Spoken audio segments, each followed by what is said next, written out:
There were a ton of flight cancellations over Memorial Day weekend, jet fuel prices, pilot shortages, hotels struggling to get enough staff. Yep. How is all of this going to affect our summer travel plans? Because we've been dying to travel. Yeah, well, clearly everyone's going to travel somehow. I think there will be disruptions. I mean, we're seeing it in Europe, we're seeing it in the US. Obviously, the shortages of staff create a problem, and we'd love to see more planes in the air. We'd love to see hotels open to full capacity. But in the meantime, I think people are finding options wherever they go, sometimes vacation rentals, sometimes hotels. They're finding flights domestically if they can't find them internationally, and and we're seeing just about everything filling up. So I think it's going to be a busy time either way, but there will always be issues when you're traveling. Well, Delta just cut capacity, for example, for the foreseeable future. How long does this go on for? Yeah, I don't know. I mean, with the talk that we see on your shows and all the shows about the potential recession, the inflation issues, what the Fed's doing, I think it's obviously going to make some companies be more conservative about letting the rope out and getting more aggressive. We were expecting increases in capacity in late summer for international travel. We'll see what happens there. So, we're hopeful. We'd like to see the airlines expand. We'd like to see hotels, again, open to capacity. But I think a lot of CEOs I talk to will probably watch and wait and will tend on the careful side, which will continue to constrain supply, keep prices up, which is not great for the consumer, but you've all seen the prices up. And that looks like it's going to sustain itself for a while. So if Elon Musk has a super bad feeling about the economy, what does Peter Kern think? Well, I'm no Elon Musk, but and I definitely don't tweet about anything. But I would say, from what we can see of the U.S. market and the Western markets, where there are still markets where people can't travel, in APAC, and that's still going on. But there's tons of pent-up demand. We've seen people wanting to rebound and overspend into travel. They were buying lots of stuff. You had Andy on today. They were buying a lot of stuff through COVID. They underspent travel, and they saved a lot of money. And we're seeing that rebound and that savings probably come into spending on travel. So that looks pretty robust for us.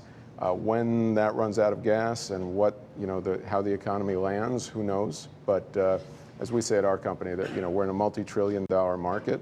We're a tiny fraction of it still, as big as we are, so we got plenty of room to continue to grow regardless of the economy. You and I last spoke around earnings about a month ago, and you said, well, maybe we'll see some rerouting from Paris to San Diego. How much of that is happening? We haven't seen it. Again, you go to Paris, all the luxury hotels are completely sold out for the summer. So we're not seeing a lot of re-rating down. Again, I think people have been planning for this big summer, and they're all booked way ahead and everything's booked up.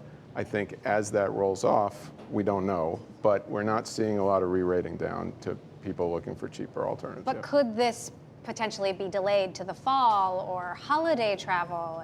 Yeah, again, no signs yet. There's no magic date out in November where everything falls off a cliff. We're not seeing it in terms of booking ahead, but we're not making any predictions either. Obviously, there's a lot of noise in the market. There's gas prices and home prices, and we're mindful of that. But again, that's where I think we'll see maybe adjustments to the demand and perhaps ADRs start to come down, prices on air and hotels, et cetera. But so far, there's no sign of easing on price, and there's no real sign that demand is shrinking. Well, speaking of pricing, you just added some new technology that enables customers to track prices, to figure out when the best time is to fly. This is something that Google's been offering for a while. Hopper, you can get it there as well. Why should folks choose Expedia? And in some cases, are you even discouraging people from buying now? No. What we're really trying to do is give people confidence. One of the biggest issues that consumers face when picking airline tickets is fear that they're picking the wrong thing at the wrong time. They're going to buy it too early and pay too much, or too late and pay too much. So we're trying to give them predictions, because we have a lot of data, so we can show you what might happen to the price.